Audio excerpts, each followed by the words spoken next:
Welcome to the Let It Fly show, taping live in Las Vegas. We are still here covering the tournament, covering Creighton and everything happening in the world of sports as well. Brought to you by, always, Omaha Steaks since 1917, providing steaks for restaurants in Omaha and across the world, including right here in Las Vegas. I am Michael Severe, joined by former Creighton Blue Jay Josh Jones. We got a very special guest with us, though. The reason why we are here with the Let It Fly show is because of Mike Miller, two-time NBA champ, of course, the founder as well, the Let It Fly Sportsbar, and many other things. Busy man. How you doing? I'm doing good, thank you. We appreciate you being here. I joke with some friends of mine who have kids who play now. You are Mike Miller, NBA star. Now you are simply dad of Mason Miller. That's how it becomes, which is pretty cool. You eventually become the dad of a famous guy. I actually really like that. That's my favorite part. What's that feeling like, man? Because you've got absolute control when you were coaching, when you're down there on the field, court playing ball, but when you're in the stands watching your kid, what's that like? It's brutal. But it's fun and exciting for him at the same time. But like you said, the control's out of your hands. Anytime the control's out of your hands, it makes things a little more difficult. I just wanted to work out for him, and it's been fun seeing him. I was able to coach him his senior year in high school, which was an unbelievable blessing. Him, my other son Maverick. So to see him now, to see where he's going, I'm super excited, but it's stressful at the same time. You've done a ton of stuff since playing, man. You mentioned coaching your kid. You coached as well in college at Memphis. Started businesses. You just like to stay busy? What's the deal?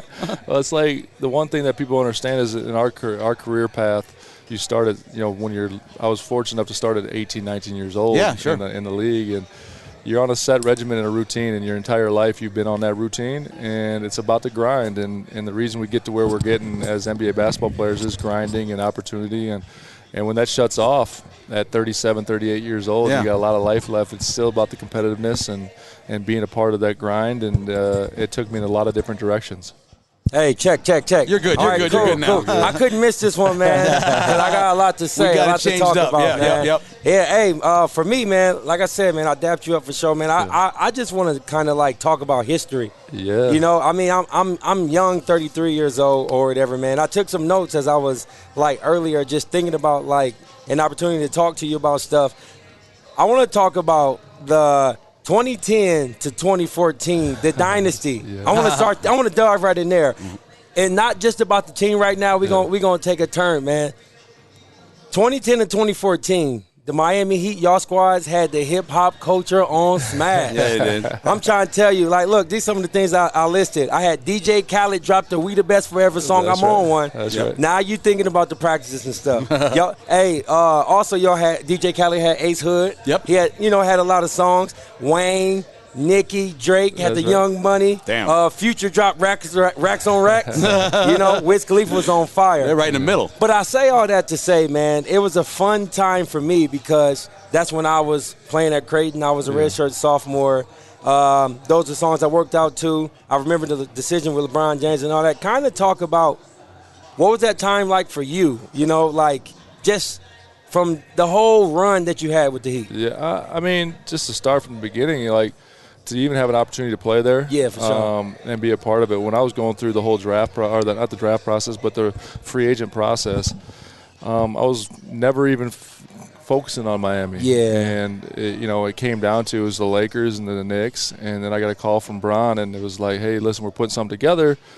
You want to do it? And I said, well, sounds good, but I still didn't believe it because they if you remember a couple of days before that they did the old D Wade Chris Bosh deal. Yeah. And being in the league as long as I had at that time, like money don't add up. Yeah, right. So it's not enough to go around. How y'all gonna do this? And that's when I found out that like Pat Riley is really that guy. For sure. And he's a gangster in his business. And so I said, listen, man, I'm willing to listen for sure. Yeah. And I went there with the sole purpose. Like I had more money offered to me other places. Yeah. But I really wanted to focus in on having a chance to win a championship. That makes sense. When you grow up as a ball player, man, it's like in the park or outside your house. It's like playing at that level, seeing what you're made of. And I had a really, really good career, was fortunate before them, but I never played on a stage that really mattered. Where you really I feel you. Yeah. It's like you hooping, but there's no substance to it. The dreams and the goals you work for. So I want to see if I had it. For sure. And whether I would puke on myself or get it right. And so it just worked out for me that I had the opportunity. I was blessed to have that opportunity. Miami put together an unbelievable team. Obviously, Bron, D Wade, Chris Bosh.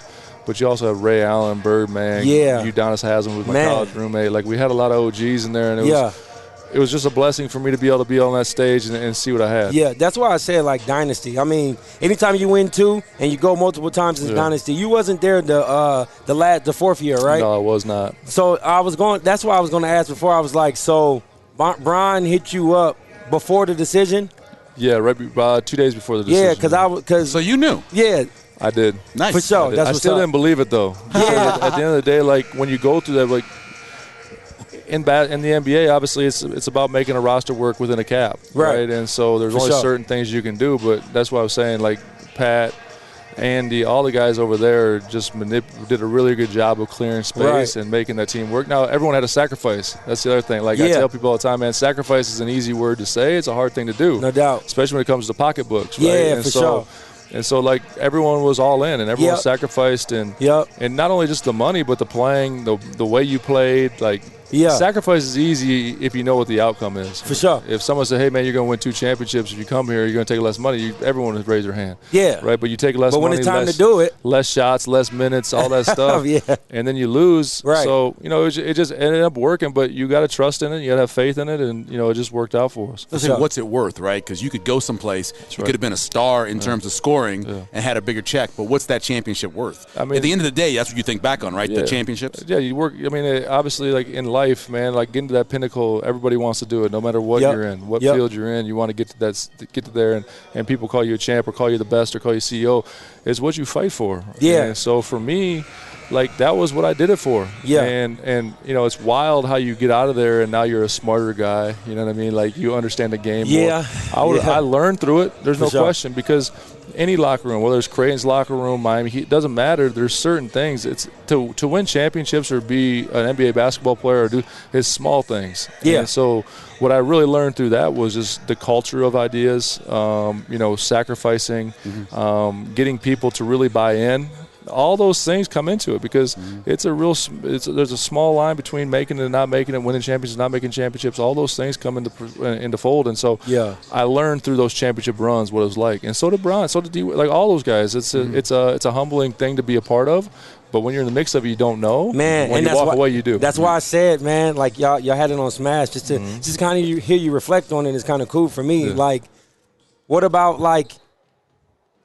You were on a roster with Jesus Shuttlesworth. That's right. I know, like, as a fan of basketball and as a shooter, you was, like, looking for all the little tweaks and game you can get from him or whatever. What was it like? What was his work ethic like, and how did it influence you as a shooter? What I learned through that is that getting to the pinnacle, again, at anything, like shooting, doesn't matter what it is it hasn't changed. The work doesn't change. For sure. Like, so I was fortunate enough to come through in an era like Reggie Miller was that dude. Yeah. Right. And so Reggie pulled me aside one day because I walked in. I was always one of those guys that was early, and Reggie walked in and we had a real conversation. I was 19 years old, 20 years old, and he was he was that guy as far as shooting goes, and he just talked about routine and habits and those things. And then when I got to Miami, and I'd always admired Ray and what he had done.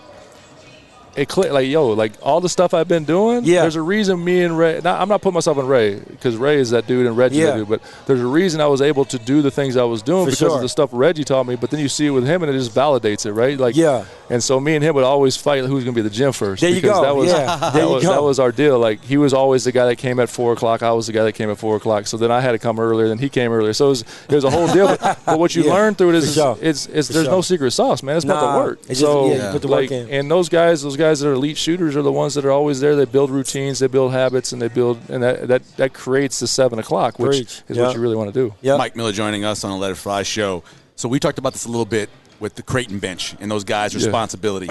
How do you come off the bench hot, which you did a lot of times? You got buckets. You're sitting there, you're waiting. How do you get in your limited minutes? What's a mentality as a bench player being productive? Well, I mean, I think it's a great question. I mean, at the end of the day, at 18, 19, 20 years old, it's a lot harder than it is at 27, 28 years old when you made a lot of money, right? So when you come in at 18, 19 years old, you got to come in with a mindset that, the only way I'm going to play is if I bring energy, I bring it, if I increase or keep the lead to where it's at. And And it's hard because you know that buzzer's coming. Yeah. And so, man, I've been there, Coach Mack, bro. Yeah. But that's it was my role, though. Yeah, that's part of it. And you gotta trust the process of it. Yeah. There's nothing easy about it though. Like it's always hard. Yeah. It's just you gotta form and really steal your mentality that the work that I put in my entire life is meant for that. And then once you do that and you go and trust it and not worry about mistakes, you have a chance. I respect that. In a relatable way, I was the sixth man for our Creighton teams when I played with Doug and the guys. And even though I felt like I wanted to play more, I could play more, I was doing the best that I could to put myself in a position to prove why I should play, knowing that my role is to be what it was. Yeah. So I feel what you're saying. And I know you, like humbly speaking, that like you say you want to put yourself array and all like that. Stats say a lot. Yeah, they do. You know, I mean, like, for sure, like, I mean, you know, basketball is what I bleed. Like, I know that I think you're like top 33 statistically in stats and percentages and 30 all time and like just threes. But that eye test is different, bro. Like the shots that you made, the games you made them in, and how you were always ready, like you saying. I think you like one of the greatest NBA three-point shooters of all time, bro. I'm not just saying that because if you're there, because I'll tell you a real true story. So I was teammates with Caleb Korver, Kyle's little brother. Yeah. We in Illinois State, right? And Kyle come in. You know, it's my first time meeting him. It's my redshirt year. I had open heart surgery. I took a redshirt year, my freshman year. So Kyle come on to the court. It's like shoot around before the game the next day, and I walk up to him and I was like, "Hey, man." Behind Kobe, bro, you like number 5. Like I wagered it, you know, and we like drew a liking to each other from then because it was authentic. Yeah. You know, it wasn't like I definitely like looked up to him. I still do, but like I just kept it real. But so I'm just saying that to say to you, bro, like you like that. Like you was like one of the you one of the greatest NBA shooters of all time to me. He's one of the great bucket getters, man. One of the great bucket getters. Swashbuckling. That's where Let It Fly came from, though. Yeah. You know, the one thing, and that's for all shooters. Shooting's hard. Yeah, what people understand is like, especially when you're labeled that shooter because you're expected to make them, right? For sure. And so you better get your mentality behind the fact that I put the work in. If I put the work in at 7 o'clock, I'm going to show up. Yep. And I was always one of those guys, fortunately for me, I don't know if it comes from God or my upbringing or whatever it is, like if I missed a shot, I felt like the hoop moved. I feel you. But you better have that as a shooter. You was one of those guys when every time you shot, it was like, you know, should have gone in. But you put the work in, though. That's it. And I definitely attest to that. I build the trust. Early in your career, in the middle of your career, you're playing with LeBron, is about as complete as anybody, right? But the end of your career, Nikola Jokic, you're playing with him. Yeah. That's what crazy. He's become is he could be a three-time, he could be a 3-time MVP at some point. Did you see that? Did you realize what kind of court presence he had at an early age? You know what? I've been fortunate enough to be around basketball for a long time. Yeah. And it really does. I don't know what it is about me, but if I see someone for a little bit of time, I know what he has and where he's at. And so I'll give you a funny story. I get traded from Cleveland to Portland. And I tell Portland I'm not coming, right? Like I'm at the end of my career. So one of my best friends is the Cronkies who own the Nuggets. So I signed with them, and I show up late, and we get there, and Denver's loaded. They're just young. Yeah. They haven't figured it out yet. They don't know what direction completely, but they knew they had talent. And Nikola Jokic was a second-round guy. He was in the practices, and the big Stan Kroenke comes to me and Josh, and they're like, "What do you think?" And Tim Conley, he's actually in Vegas right now, who's the president of the Minnesota Timberwolves, coming to ask me what I think. I said, "I don't know who that kid is, the fat ugly kid." But he's your best player. It's not even close. Yeah. And what it did was like his game was just so good. It's like the Matrix. And most young kids, when you watch basketball, when the ball hits your hands, the game speeds up. For him, it was the opposite, and the game slowed down. He didn't understand at the time how good he was, but his skill set for where the game was going was so impressive. And then he was smart enough to realize, like, for me to be the MVP of the league, I had to stretch out to 3. I thought he was going to be really good. If I said I was going to be the MVP, I'd be lying to y'all. But for sure. I did brag on him at every time I had a chance with media and those guys because I just seen it, and he he just gets it. He's got a toughness about him. He's got an understanding. He's got a confidence, and all those things kind of, when you circle them together with his talent, was going to be special for sure. Yeah. I want to switch over to Let It Fly Sportsbar. Yeah. It got started with the energy drinks, right? For you, Yeah. Let It Fly, that's kind of the beginning of it. My life is Let It Fly. You probably was in Miami or something. I don't know. From shooting the ball, obviously. But when did you realize that that's what you wanted your second half of your life to be, that you wanted to be a business guy, that you wanted to develop things like that? You never know. One thing what I've always had is good self-awareness, and I knew you're all about who you're around and learning. No different than basketball. If I'm around great players, I'm going to be better. If I'm around guys that have done it before, I'm going to be better. So I was always in those rooms and at those tables. And to hear those stories, there was opportunities. And you know, the one thing about athletes, the professional athletes, is that you get in those circles, you get to understand. If you're a sponge, you'll learn. And so I've seen opportunities, and being in Miami, like we talked about, like it created even more, right? Because we were a pretty good team at the time, and you had all those stars, and so it was one of those things where I saw where the beverage business was going. Yeah. Right. I wanted to do something healthy, so I started Life Energy, which was Let It Fly Energy. And it was just an opportunity to get in the business side. To sit here and say I knew I was going to get in business with all that stuff, I have no idea. Everything's in life is a pivot. Basketball is a pivot. You learn, you start going in one direction, another door opens, you pivot, you go to that direction. But the moral of the story is just surround yourself with really, really smart people. Yeah.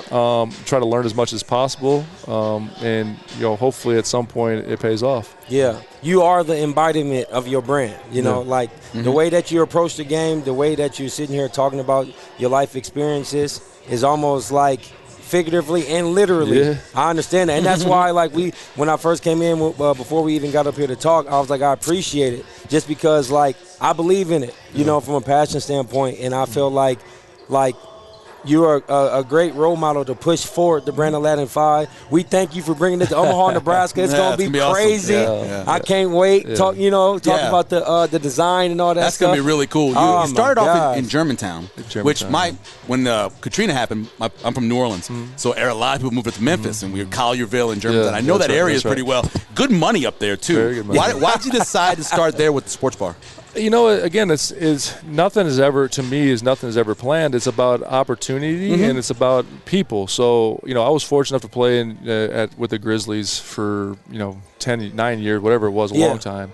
Most of my adult life was there, so I had relationships. I knew it, and then selfishly, like, to me, is I wanted a place to go watch sport. My whole life has been sport, right? I don't care if it's football, baseball. It don't matter what it is. I want to go there, and I want the atmosphere to be the way I want the atmosphere to be. I don't want to go somewhere else, stay home. Yeah. So, and then I'm retired. Now it becomes more food, right? Sure.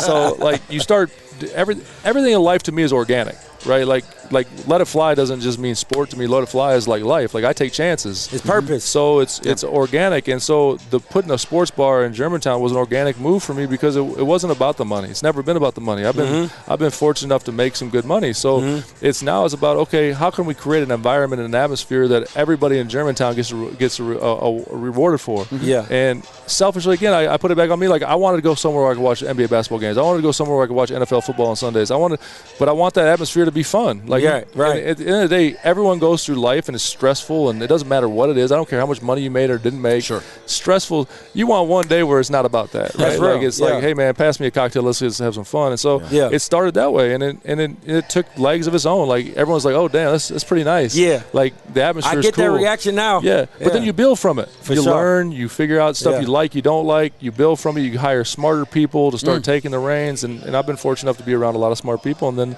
now Omaha happens and Sioux Falls happens. So we're excited Sioux for Falls, the future. because that's obviously your home state. That's why you went there with that you got to put on for the, about to say, man. Yeah. But why Omaha then? Well, it's perfect, right? So again, we do love our sports, man. Yeah, we do. And so just having my time in Omaha, but it even rewinds back to, like, I think it might have been Doug and y'all's class. Yeah. Y'all go to the NCAA tournament. Yeah. And they always have the warm-up shirts. Yeah. And so Creighton calls me because I have it trademarked. So they call me and say, hey, can we use Let It Fly for the stuff? Yep. I'm like, cool, go ahead. Nice. You know what I mean? Like, to me, that's, if it's going to be on sport, it's going to be something I own. The city run with it, too. So then you fast forward, my son's there. My brother's there. They've really kind of welcomed the brand Let It Fly. For sure. Their styles, it's organic again, right? Their style is that. It's not like we're pushing something on them. Like, that's what they believe in. Yeah. And then you go spend a little time in Omaha. Come on, man. Like they love hoop. Yeah. And they love sport. And so, like, Let It Fly. They put the stuff behind it. They play that style. My son's there. My brother's there. Coach McDermott's one of the best dudes in the world. Like, come on, man. It has to happen. Sense. Yeah, and speaking of Omaha, bro, when I was coaching in that TVT tournament, for those of you out there that don't know about the TVT, I am the GM, one of the coaches for the Omaha Blue Crew, $1 million winner-take-all tournament, man. Yep. We came up short. It is what it is, but when I was in the midst of it, I looked around and double-took, and I seen you. Yeah. Amin and Azura Thompson. Yeah. Kind of talk about them from your perspective. Elite. I've said this from the beginning. They came down and trained with me for a little bit, which tells me right now that they're locked in and know who they are and know what they got to get better at. And I respect the hell out of that for young kids. Like that to me just self-awareness in life is important. But I stand by it. I think they're a jump shot away from being generational talents. Man. What they do off like athletically and defensively at 18 years old, I've never seen before. And so I was at your guys' game. Like the stuff they did to walk in that environment and to perform the way they performed, they have an unbelievable future ahead of them. It's gonna be exciting to see. I've seen a lot of people jump. And it was in the midst of when I was playing, but being removed, from the game on the court perspective. You watch NBA, you see a Zion, and you see these guys. Yeah. These kids, these twins, have the athleticism of generational talent. Oh, it's unbelievable. It was unbelievable. And as I talk about generational talent, what about Victor Wembanyama? Have you ever seen? You played 20 I don't know how long specific, but have you seen a guy like him before? Not that size. You don't, and I'll be honest. I don't know if it's in the Omaha Steaks or what it's in, but but the way these guys are growing and yes, sir. It's just different now, and they've taken a different approach to training. It's like everything in life. As the games grow, the younger kids put in more work and do things. So you always have to pay homage to the dudes behind you, like I've always done. Like those guys are going to make so much money doing it, but it's because in 6th, 7th, 8th grade, they've trained differently. They've done stuff. They're more athletic. They're bigger. They're stronger. They're faster. Yeah. So it doesn't surprise me to see it. Yeah. Now, it's ridiculous what he's doing. And I don't think again, I don't ever want to say that because it's going to happen probably. But as far as what he does skill-wise at his size, his ability, you just hope for guys like that, man, as they get that big, just stay healthy. Yeah. You know I what know. I mean? Like, that's the scary thing. Being like 7 feet. Injury-prone, stuff like that. Yeah. But elite talent. So I always say that a good AD in college played a sport. It's just easier for them to relate, right? Yeah. Makes Same sense. thing, I think, for a general manager. When you're in a sports management agency and you've already seen it, you've negotiated contracts for yourself, you've seen other guys maybe get cheated at times, how does it help you with your agency to understand the business being a part of it at one point? Again, like I tell you, as my life is just organic. It's Live sure. Sports Management. It's Let It Fly team, right? Yeah, so everything's Let It Fly. But I truly do believe this. Like, there's outliers and there's things that happen, but whatever you want to be in life, you are who you hang around. Yeah. Sure. Right. And so my biggest thing is, and I tell people all the time, like, there's a ton of unbelievable agents out there. We're just different. We keep the basketball at the forefront of things. And I tell guys, no matter what, like, everyone talks about marketing and doing these things, and I built an unbelievable team. I built everything in my business is built around what I would a basketball team, right? Like, starting your roles, having an identity. Yeah, you're trying to win. Yeah, I get it. But even that, like, even when you hire, right, like, you gotta, like, when you build a basketball team, if you're a point guard, you gotta be able to operate and pick and roll. If you're a marketing guy, you better be great at marketing. It holds accountability, does those things. So I built it like I would any other of my businesses. Like, we can compete against y'all, but y'all can't compete against us, because at the forefront of things in basketball or in the Live Sports Management is we're going to be about basketball. Yeah. And because if you go out there and you average 20 and 10, you make my job easier, you make everyone's job easier, and the marketing becomes because of that. So, like, I would say, like, when I built that, it was about really bringing the basketball side of things in it. And if you're 19 years old and you get drafted, you're not supposed to know. When I walk into summer league, or when I walk into the locker room, and it's a 34-year-old man who's been doing it forever, like, you got to understand. And then at the same time, like, find out ways to build routines to not just get there, but to stay there. I was fortunate to do 17 years. For sure. I didn't do it by myself. It was a Reggie Miller's, it was a Tracy McGrady's, it was a Grant Hill's, it was like LeBron. All those guys were a big part of my life. It wasn't the agent. Wow. You know what I mean? Like, Arn Tellem was the best agent in the business. Still love him to death. Runs the Pistons. Owns the Pistons. Yep. But where I lied on it was my family and the dudes in the locker room, or the people that knew basketball, because there's ups and downs in everything. And it's never as good as it seems. It's never as bad as it seems. You got to rock it out. Yeah, Mike Miller joining us again. Let It Fly show. We're here in Vegas. Creighton playing tonight. So all of this leads up to You had a pet monkey? What? I mean, seriously, bro. There's a lot of cool things. I didn't say I was sane. There's a lot of cool things in the world, but you got a pet monkey riding your dogs around. I want to hear more about the pet monkey. So me and my wife love animals. Yeah, for sure. You know we got one of the nicest zoos in the world. Yes, right. Okay, bro. Okay. Right. So we ended up getting Sonny the monkey, and Sonny, nice. Yeah, he was an unbelievable pet. But at 19, 20 years old, my wife was 21 or 22 at the time. Like, it was just an experience that, believe me, the stories are endless. But it was an unbelievable experience, unbelievable pet. But when we had Mason, we got rid of him just because he was very attached to us, and we just didn't want that.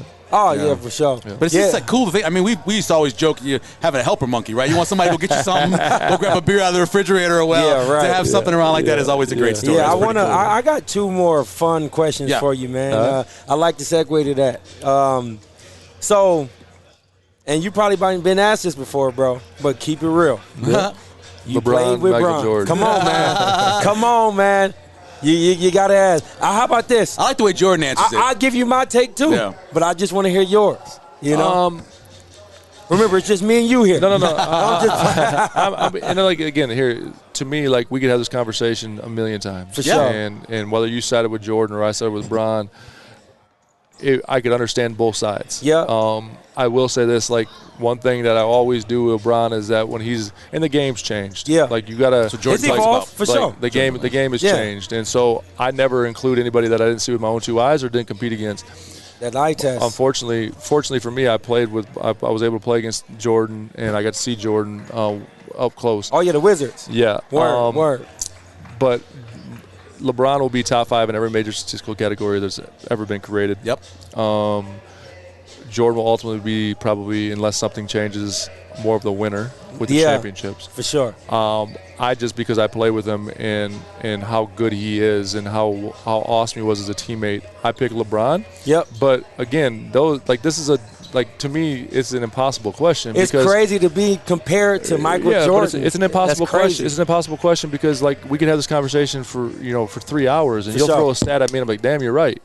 And then I'll hit you something with LeBron, he'd be like, damn, you're right. So, like, at the end of the day, they're both unbelievable, and they both changed the game so many different ways. Like, Jordan really put it on the map for me, so it's hard. Yeah. But like LeBron's my dude, so. And you won with him. I respect that. No, I respect that coming from you. Here's one of the things I love, and Jordan talks about this a lot. So they didn't start even really lifting weights until they started getting pushed around by the Pistons. Jordan rules. So he hadn't really lifted weights. You think about it, LeBron has been eating right for the most part, lifting through his youth. Yeah. I don't know what Jordan would have been like if he actually would have taken. He was out eating pizza, smoking cigars, having parties, playing cards. Even when you put that into perspective, though, too, you look at longevity. Like Bron's done it. Look what he's doing now, still, man. That's ridiculous. At a high level. Yeah. No, he's still 25-5. 25. That's crazy. But that's crazy. The biggest thing there is, like, Jordan stepped away and played baseball. Yep. Like, just so there's back. So many different things you can put into it. I feel you. It's an impossible conversation to have because you don't ever want to disrespect either of them. Right. And it's not like you're talking about 1 and 2. It's not like you're talking about anything different. So it's like they're both did so much for the NBA and did everything for young kids. It's really cool to see. So how about this? My last question about kind of in the conversation of the who's who.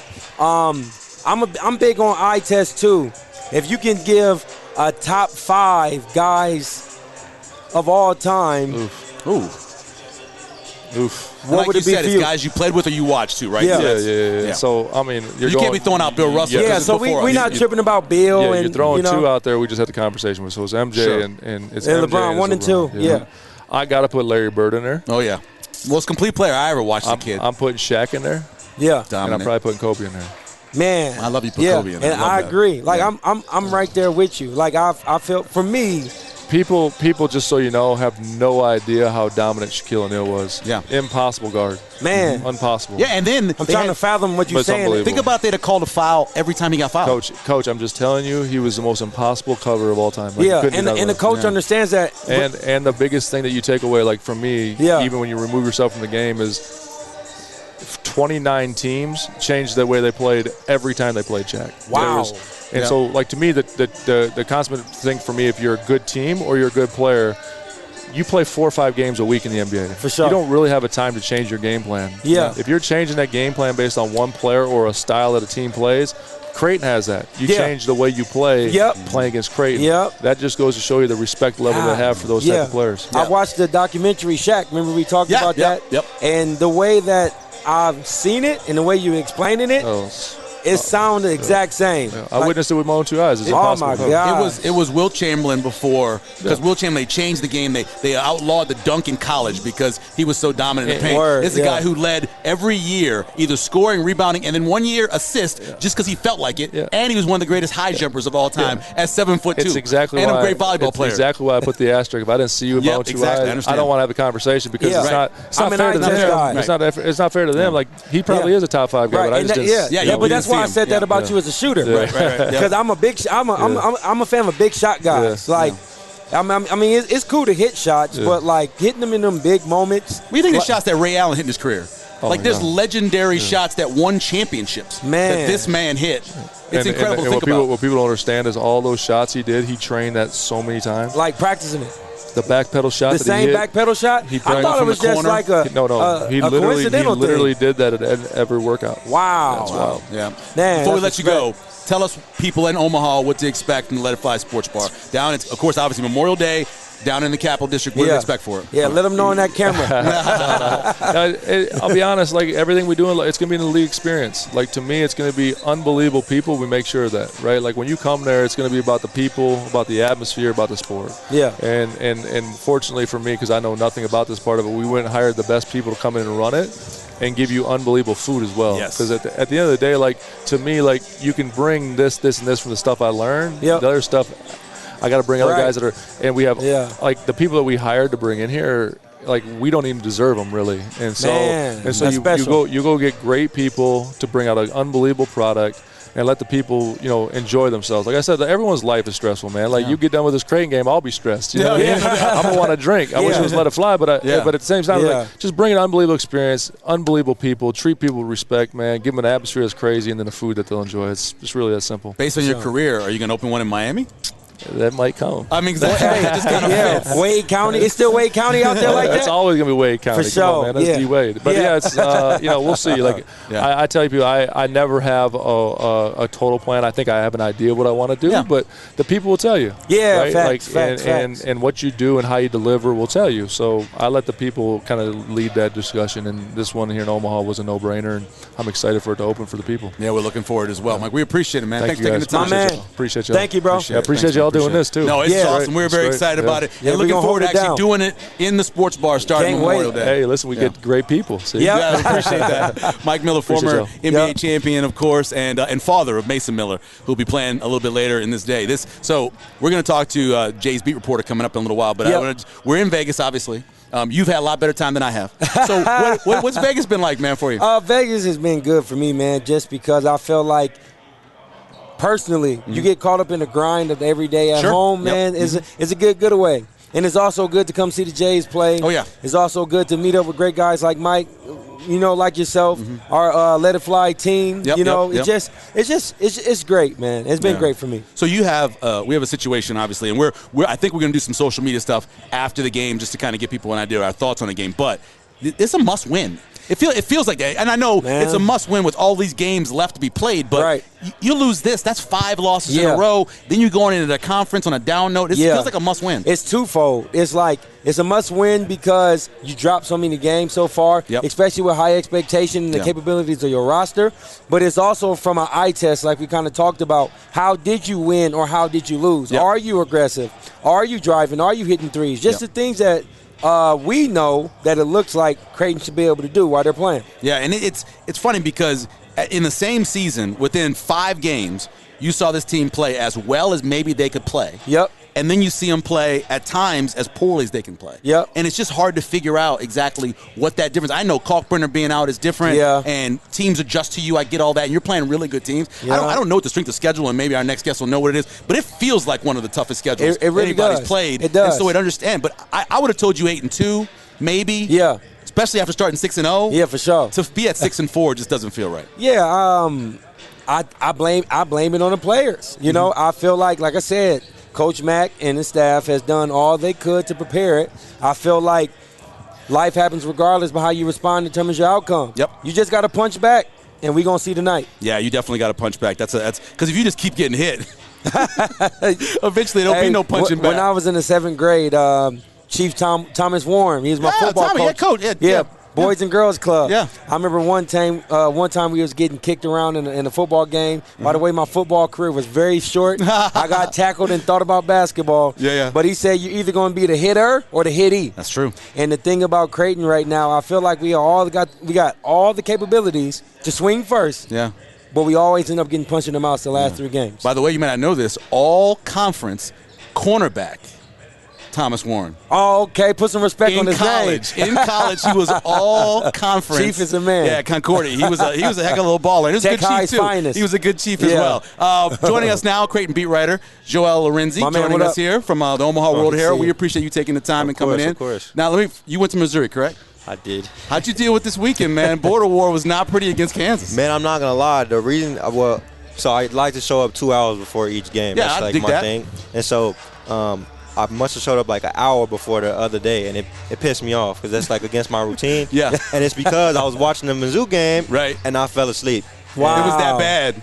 It was bad, man. Yeah. It was one of those things like, I told people, I'm not a diehard Mizzou fan. I mean, their fan base, the rest of the fan base makes it so hard to really like them. It's unbearable. I know. But and I almost went to KU, so.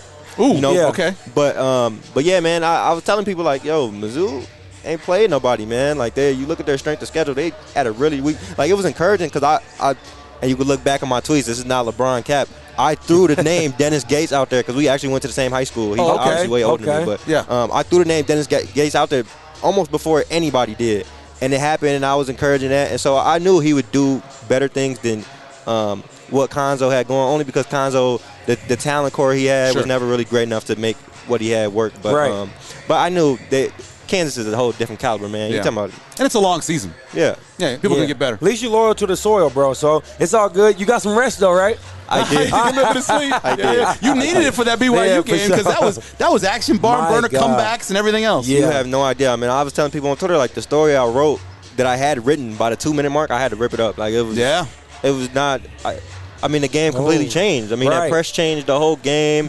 And then I always tell people, when you're covering a game like that, like, you don't have a rooting interest, but you're hoping that if a team is going to come back like that, at least win the game. Yeah, finish. Just for the sake of the story. Yeah, Tom Chattel always says, your coworker, he goes, I don't root for either team. I root for a good story. I root for the story, man. I root for a good story. Every time. Yeah. Unbiased, huh? So as you know, uninteresting as it is, like, most games you probably prefer a team gets blown out by 20 because the story going to be done. The story be written. That's no doubt. Minutes left in the game. That's no doubt. So I mentioned this earlier, this tough schedule that Creighton has played. Yeah. But coming into the season, you had some national writers saying that the two best teams they saw were, like you mentioned, North Carolina and Creighton, right? Right. But then when they played Arkansas, they said both of those teams can beat anybody in the country. Yeah. So how'd they get here? How'd we get to 6-4? You kind of mentioned it when I stepped into the chair.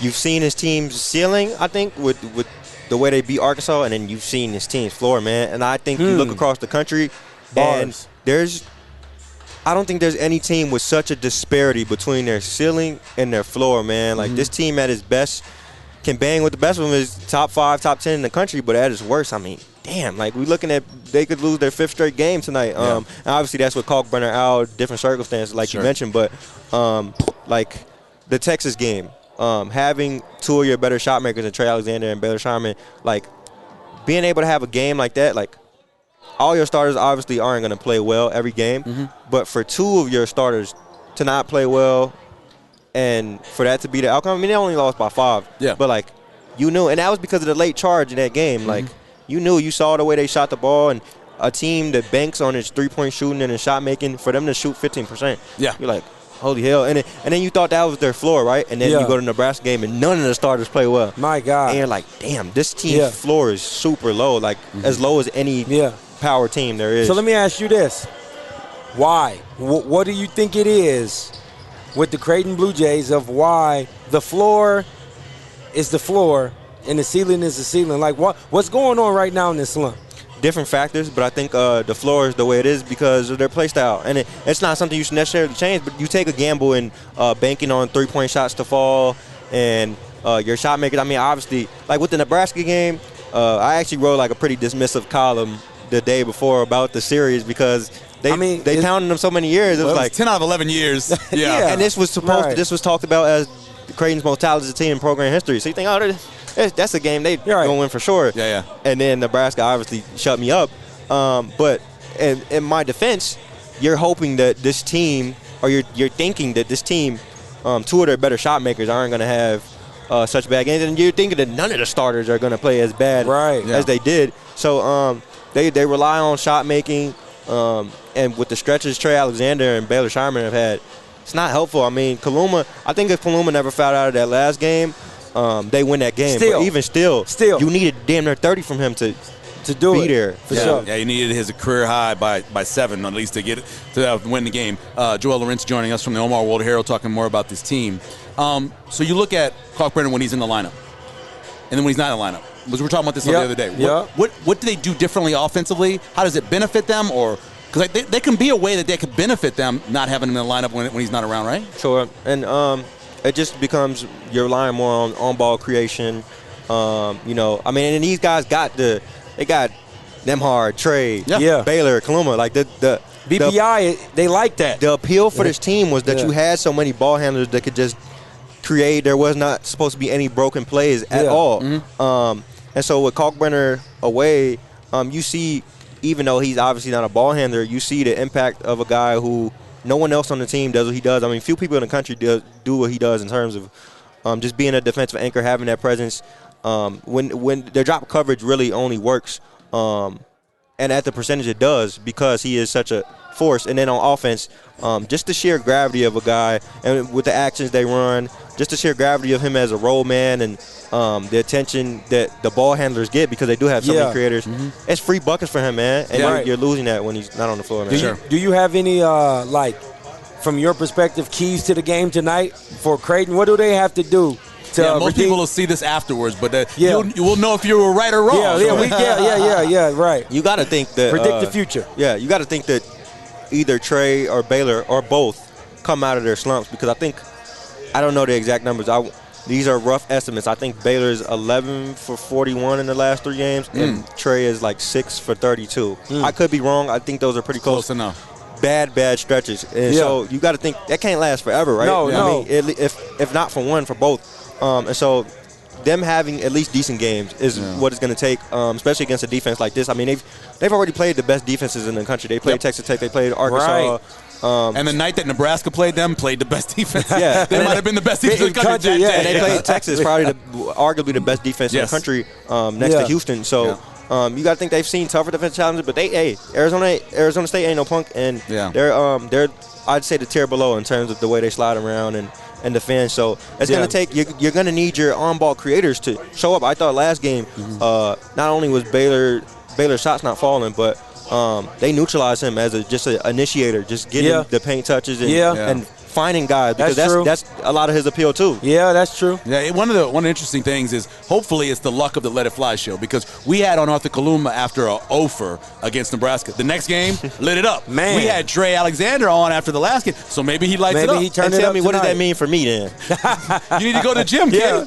Just start busting it. Man, what do you think about the rest of the Big East? Because you got UConn playing very well. St. John's has got a record, not necessarily played the greatest schedule, but still, it looks like it's a pretty loaded conference. Right. Yeah, I don't have a handle on it yet. I haven't watched enough of the other teams, but I like St. John's. Right. You see Marquette take care of Notre Dame? Yeah, I'd seen them take care of Baylor. Yeah. Pretty. That's a tough game for them to be off the Baylor game, fresh off the Baylor game, and have to play those guys after this game. Yeah. I mean, you said it. Creighton has one of the toughest stretches in all of college basketball. I mean, Maui and then Texas afterward was enough. Right. Yeah. But now, considering the circumstances, then having to play Arizona State and Marquette, that's tough. Yeah, you got high-level games and you got dangerous games. You're playing teams with nothing to lose, and they're giving you your best shot. So, I mean, it's just as elite as if they're playing one of the top teams in the country. Last thing before I let you go, we talked a lot about the bench, 8 points from the bench this past game. Had a couple times with Nala from the bench. Would you change anything? Are you going to maybe change the rotation? You're get Coach Mac's ear. What you changing? Sure, I'm a fair guy. So as much hate as Sharif Mitchell has gotten, like I've been kind of the voice of reason for a while, and I think Mac really holds him close, near and dear. I mean, he earned it. I mean, he's a senior now. He got injured, but before that, he was on ball defending 94 feet. He was making plays. I just think it's all about getting back in your groove and your rhythm. Sure. It could be psychological. I don't know. Sure. And, I thought in the Texas game, like he's had his flashes, even though his minutes have slowly decreased. I thought he had his flashes in the Texas game, like when he came in for whatever, 3 minutes, 4 minutes. He changed the way that they initiated ball screens and the way direction they took. And so he's had his flashes here and there. But I think the big thing for them, being so confident in him coming into this year, even after missing the majority of last year, was not that necessarily he would make a jump, but that he would at least be what he was when he was last healthy. Right. And it hasn't happened. And so now lately, I've kind of been open to the idea, because I've been bigger on Ben Solsberg, the idea of Ben Solsberg than anybody. I was going to ask you that. I was going to say, how long looks good in practice. Yeah, how long do you wait? Not just Sharif, but the whole accord of all the players. How long do you wait before you cut minutes and shift your rotation? Yeah. Like what's the sense of urgency behind that? Yeah, I think they're still being patient with Sharif, obviously, but I think the last game, the minutes Ben got were encouraging. I don't know how consistent that will be, but I think they're starting to open up to the idea, like, hey, maybe we do need to get him ready for down the line when we need him come March or whatever. Because you saw, the Nebraska game was the worst case scenario. If your starters don't got it going and your bench is what it is now, it's a lot of young guys that you're hoping come along. Right. Ben is probably the most advanced of all of them. He's just in a tough spot with how loaded the backcourt is supposed to be. So good perspective, man. Last thing. Favorite thing about Omaha so far? What I think about Omaha? Favorite thing about Omaha so far? Favorite thing about Omaha? How long you been here? Since July, right? Yeah, bro, July. Right, yeah, July. He was with me through the TBT, bro. Oh, okay. Yeah. Favorite thing about Omaha, I think it's a better city than I expected it to be. Good basketball community. People love basketball there, which is all you can ask for. Because I came from Mizzou, where SEC is football country. So even if, I remember the days when Michael Porter was there, didn't really play a ton of games that year, but even the buzz that year felt underwhelming behind him, because people just care about football even when they're not good, which they're nice, not. Bro. He's confident. He's nice. He's doing his thing. Michael Porter? Yeah, of course. I always like to. I still follow Mike. It's that chip I like about him. Yeah, and it's gotta be healthy. Sure, and not the best defender, but for what he does offer at his size, for his size, his shooting touch is amazing. Man. Yeah, I can give you 10 guys, and 8 guys will be like, well, they got great defenders. That's kind of the NBA is kind of like, if you can give me buckets, you don't have to do as much defense as you used to be. Sure. Joe, we appreciate it, man. You can read, of course, Omaha.com, covering the Jays. We appreciate it, man. Always. Thank you. Thank you very much. All right, bro. This has been obviously, we were talking about how good of a weekend it's been in Vegas. We got a chance to go over to Circa. Yeah, man. And Circa's kind of cool for a number of different reasons. One, they're going to be having Omaha steaks there. Yep. And they already gave us a little taste of the brisket and stuff. We were there that day. But is there anything that you've ever seen as overwhelming as that screen there at Circa? No. Nothing. And I'm going to tell you like and this. I've been to Texas, in Arlington, kid. I'm going to tell you something. I love sports so much that it's like, it's in my blood. Like, the screen was so big and so many games were going on that I actually didn't even get a chance to really focus in on the games I wanted to, because football was jumping. It was. Oh, my God. It was a crazy Sunday in football. And you had, so for example, you had a couple things that were happening all at the same time. Yeah. Right? Late, you had the 2 most dominant teams in the NFC. You had Philadelphia taking care of business, and you had the Niners taking care of business, big time taking care of business. So probably the 2 best teams in the NFC. On the other side, though, I don't know what's happening with Miami.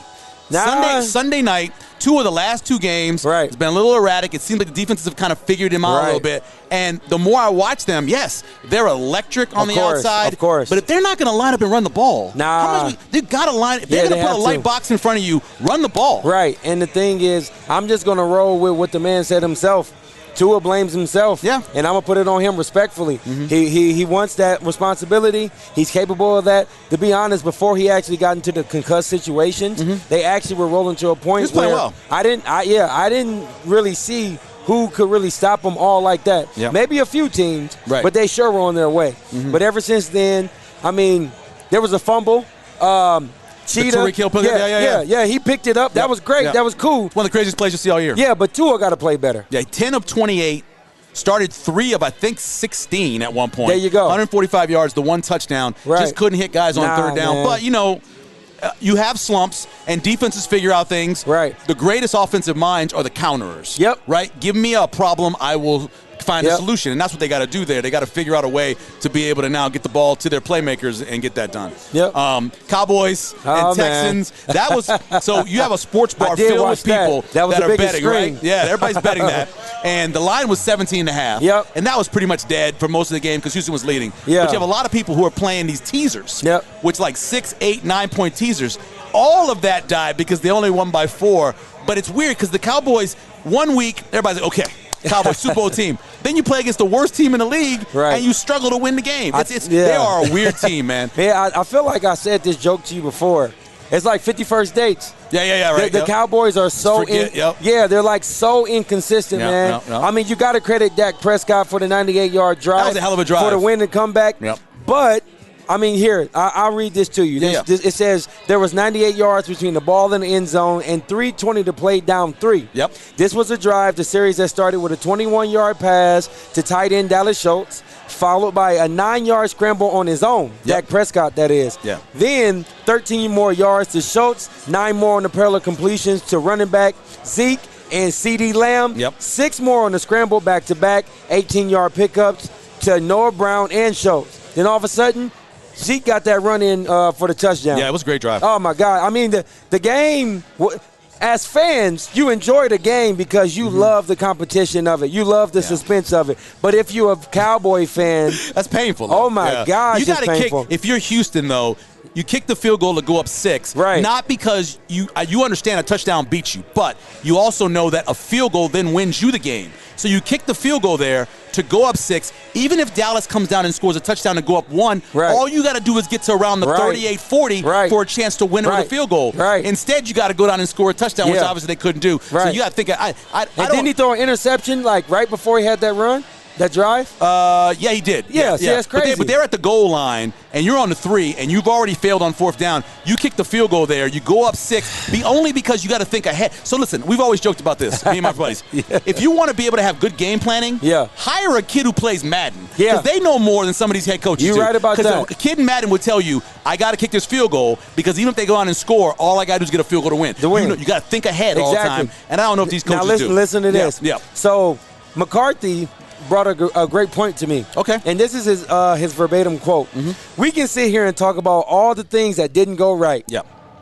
But at the end of the day, you got to win the game in the 4th quarter. Hell yeah. And I feel them. They did it. I feel them. They did it. But the Cowboys is a scary team. I feel like the Cowboys, they're 10-3, right?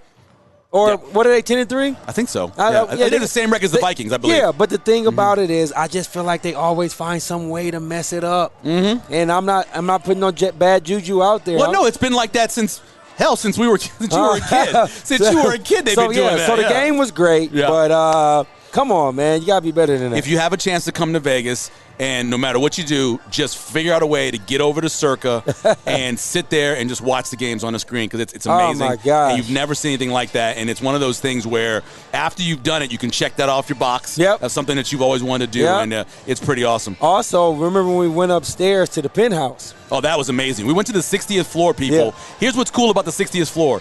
The elevator only has 2 buttons. 60 it has and 1. 60 and the ground. That's it. There's only 2 buttons for you to go up there, and then you get a chance to see all of Vegas. We didn't have the best weather up there because it had been raining and it was overcast, but that's another thing. It was like Omaha. I joked about that. It was a little bit like Omaha. And it was pretty cool to see the $1 million gold. Yeah. Oh, my God. It reminded me of Ocean's 13, if you've ever seen that movie. Yeah. It's kind of the same thing they had with that. So, see, Dallas is 10-3. Minnesota's at 10-3 after losing yesterday to Detroit at Detroit. By the way, Minnesota was 10-2. I think Detroit was 6-7. Yes, they were. And Detroit was favored. Oh, my God. Vegas told you exactly who to bet. They said Detroit's favored. You better take Detroit. And that's what ended up happening for them. So we will, of course, our next live show will be the 21st.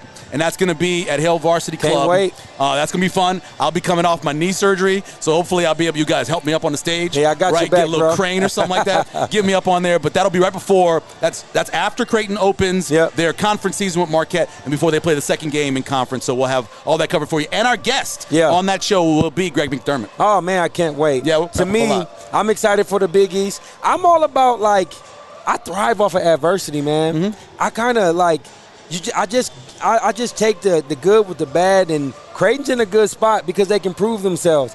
To me, kind of like what Mike McCarthy said, you just got to get hot at the right time. Yep.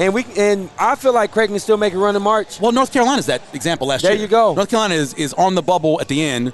They get going in the ACC tournament. Right. Next thing you know, they end up being the championship game. Oh, my God. So it can happen for sure. It's going to be a good one. Thanks for listening. We appreciate it. Again, you can always find the show Spotify, iTunes, wherever you find your podcast. Also, go to the LetItFlyShow.com page, and we load up all the shows. This is where you can find all the details as well. And more on the bar as well. Opening Memorial Day Can't wait. 23. It's going to be awesome. We appreciate that. And always follow us as well on Twitter and Facebook. Get those subscribers up. Subscribe. Tell them you love them. Check the love box. Got to do that as well. For Josh Jones, I'm Michael Sawyer. For Mike Miller and for Joel, who, of course, covers Creighton for the Omaha World Herald. We appreciate them for coming on as well. We'll catch you next time.